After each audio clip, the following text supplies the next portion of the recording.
Halo teman-teman, jumpa lagi dengan aku, Linda. Kita lanjut ke bab 3D ya.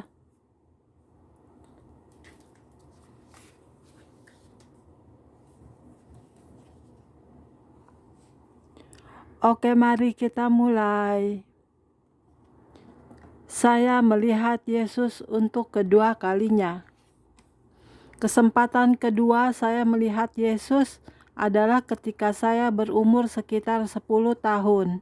Saya ada di kamar saya dan Yesus masuk menembusi tembok. Saya mula-mula terperanjat. Yesus menjangkau, memeluk saya, dan mengucapkan beberapa hal kepada saya, termasuk kata-kata penggugah semangat. Inilah salah satu dari dua kesempatan yang tak dapat saya bicarakan, karena hal-hal yang diucapkannya sangat sakral. Kemudian dia berjalan keluar dari sisi lain kamar itu dan pergi. Ketiga kalinya saya melihat Yesus, yaitu pada usia kira-kira 11 tahun. Yesus berjalan masuk melalui pintu depan dari rumah saya selagi saya sedang menonton tayangan film televisi Laverne and Shirley di televisi. Dia mendekat lalu duduk di sofa di samping saya, mengering ke pesawat televisi, dan segala hubungan di dunia lahiriah ini terputus seketika. Saya tak dapat mendengar bunyi telepon atau televisi. Yang terdengar hanyalah Yesus, dan yang terlihat hanyalah kemuliaannya. Dia memandang saya dan berkata, "Roberts, aku mau engkau mempelajari kehidupan para jenderalku dalam tentaraku yang besar sepanjang masa. Kenalilah mereka baik-baik. Ketahuilah penyebab keberhasilan mereka. Ketahuilah penyebab kegagalan mereka. Maka pengetahuanmu akan lengkap dalam segi itu." Dia berdiri, berjalan kembali keluar melalui pintu. Pesawat televisinya hidup lagi, dan saya terus memirsa lagi Laverne and Shirley. Sejak saat itu, saya telah mempelajari dengan cermat kehidupan para pendeta besar dari masa lalu, dan sebagian yang tidak terkenal, untuk menemukan penyebab dari keberhasilan dan kegagalan mereka. Saya mulai membaca buku tentang Smith Wigglesworth yang baru saja diberikan oleh nenek saya. Kemudian saya mempelajari kehidupan dan pelayanan dari para tokoh pria dan wanita seperti John Alexander Dowie, Charles Finney, Maria Woodworth Etter, John G. Lake, Amy Semple McPherson, Kathleen Kuhlman, dan banyak lainnya. Sebagian besar dari waktu yang ada kita gunakan untuk berlari dari iblis. Saya menemukan bahwa para pendeta besar masa lampau pergi mencari iblis. Mereka tak gentar menghadapi apapun. Kita dapat banyak belajar dari teladan para tokoh pria dan wanita yang masyhur ini yang kini sudah berada bersama dengan Tuhan. Sebagian dari pelayanan masa depan saya ialah pergi memberitahukan para pendeta lain tentang cara menghindari perangkap iblis. Pada saat saya sedang membaca sebuah buku, Roh Kudus mengajar saya. Dia memberitahukan kepada saya keadaan dari para tokoh itu masing-masing. Dia akan berkata, "Kau perhatikan itu? Kau perhatikan cara mereka mengucapkan hal itu? Cara mereka bergerak bersamaku dalam hal ini?" Dia menciptakan suatu adegan untuk saya, lalu berkata, "Beginilah kejadiannya waktu itu. Aku hadir di sana, sepantasnya lah aku tahu."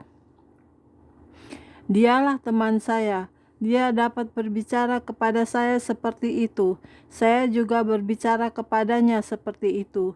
Dia mengajar saya bergerak dan berjalan di alam keajaiban sepanjang waktu. Bila saya ada dalam suatu kebaktian, maka secara otomatis saya berada di alam roh. Yesus menjanjikan saya beberapa hal tertentu ketika dia berkunjung ke rumah saya. Dia berkata, "Roberts, kalau engkau mau setia dalam hal ini, aku akan segera meningkatkan perananmu." Alkitab menyatakan bahwa Anda harus lebih dahulu setia dalam hal-hal yang kecil. Saya harus mengabaikan televisi. Saya harus memalingkan muka dari kegiatan olahraga sekolah. Saya harus meninggalkan segala sesuatu, bahkan teman akrab saya, demi melakukan tuntutan atas diri saya untuk mengikuti Allah, agar saya dapat memenuhi jabatan yang disediakannya bagi saya. Yesus telah menjanjikan hal lain bagi saya pada hari itu. Dia berkata, "Jika saya setia mempelajari semua, engkau akan dapat berjumpa dengan jenderal-jenderal besar dari masa kini." Allah telah memegang janjinya. Dia telah mempertemukan saya dengan tokoh-tokoh itu. Jika Anda mempersilahkan Allah melakukannya, maka itu akan terjadi menurut waktunya, dan segala sesuatu akan berhasil dengan baik. Ya, segala sesuatu, karena Allah mempunyai jadwal yang diberlakukannya. Kita perlu mengikuti jadwalnya. Dalam Alkitab, Anda akan memperhatikan bahwa tidak banyak manusia yang cemas mengenai soal waktu. Saya memandang kembali surga. Pada bulan Januari 1983, saya dibangunkan oleh seorang malaikat pada pukul 5 pagi. Malaikat itu berkata, "Lihatlah," dan saya memandang kembali ke surga. Ada bedanya antara pergi ke surga dan memandang kembali ke surga. Saya tidak pergi kembali untuk kedua kalinya, saya hanya memandang kembali. Mata rohani Anda tak akan pernah menjadi lemah. Anda selalu dapat melihat hal-hal rohani dengan jelas. Surga terletak di puncak alam semesta. Anda harus pergi sejauh itu untuk mencapainya. Ketahuilah, alam semesta mengembang dengan kecepatan yang sama seperti ketika Allah menciptakannya, dan alam semesta dimulai dari gerbang-gerbang surga. Ketika saya melihat ke surga, saya melihat tempat yang dulunya saya telah melihat puluhan ribu kereta perang waktu berumur 8 tahun. Walaupun kereta perang ini barangkali ditarik oleh kuda, saya tidak melihat kudanya. Saya telah bermain di atas kereta-kereta itu, tetapi kini semua kereta itu telah lenyap. Saya berpaling dan bertanya kepada Yesus, "Apakah artinya ini? Apakah artinya ini? Mengapa engkau memberitahukannya kepadaku?" Dia menjawab, "Baiklah, kujelaskan. Setiap kali ada gerakan Allah yang besar di bumi, kereta perang Allah telah meninggalkan surga dan telah mengangkut sumber-sumber kuasa atau senjata-senjata untuk menyelesaikan gerakan itu. Ingatkah perjanjian yang kau buat bersamaku? Kami dahulu mengadakan beberapa bersepakatan di surga. Inilah bagianku. Aku harus memberitahukannya kepadamu. Kereta-kereta itu telah pergi. Semua kendaraan itu telah tiba di bumi dan mengangkut kuasa." Yesus menambahkan, "Gerakan Allah selanjutnya telah tiba di planet bumi. Engkau tak usah lagi berdoa agar itu terjadi. Itu ada di sini. Itu telah tiba." Jadi orang-orang tak usah lagi berkata, "Saya sedang berdoa agar gerakan Allah selanjutnya dapat terjadi." Kita ada di dalamnya. Kita ada di dalamnya. Kita ada dalam gerakan Allah itu. Kita baru saja menyadari bahwa itu telah ada di sini.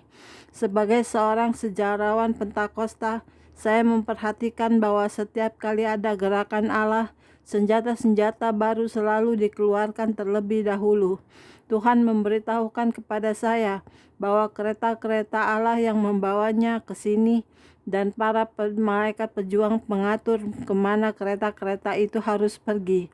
Kemudian di hari itu, saya masih mendengar deru dan gemuruhnya kereta-kereta itu melalui ruang-ruang masuk di SMA. Selagi saya pulang, saya dapat mendengar gemuruhnya kereta-kereta itu di atas mobil saya.